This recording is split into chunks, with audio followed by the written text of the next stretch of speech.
Doubling is one of the most satisfying dramatic devices. I Yes. genuinely believe it's like unbelievably satisfying when you have doubling.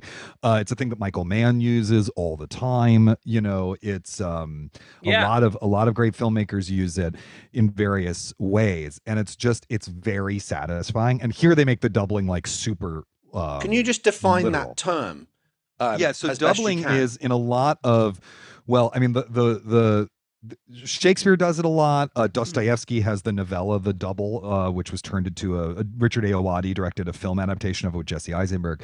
But the idea is that there is another you. It's not an exact doppelganger. It's a you, a mirror image of you, essentially, that you often is able to do things the protagonist wishes they could do and can't, or forms a kind of foil contrast to the protagonist. So for example, like Hamlet has a million of them. There's just constant doubling in Hamlet. You have two characters named Hamlet. You have two dead fathers who must be avenged. You have two people who have, killed another character's father. Hamlet and Laertes are a double. Hamlet and Claudius are a double. Rosencrantz and Guildenstern, no one can tell them apart. They're a double. Those kinds of things. But particularly in the Dostoevsky story and stuff that follows on that, there's a kind of like the double is given permission to do the things you wish you could do and couldn't. Another great example of it is Vince and Neil in Heat, Of course, yeah. right? That they actually both have almost identical personal life struggles, right? The difference is that like Vince actually does have some of his humanity still intact, and Neil really doesn't. He almost does. He almost makes the decision to be a human being, and then he kind of walks away from it at the end.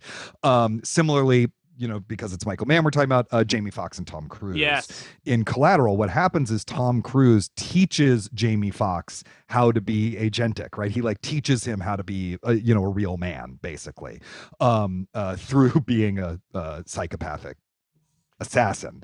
And it is in fact that Tom Cruise can like do the things that Jamie Foxx wishes he Yes. could do. Would not murder people, but he can like take action, whereas Jamie Foxx's character Stand lives up for purely in a himself world as of well, dreams, 'cause and he can he's- stand up for yeah. himself and stuff like that.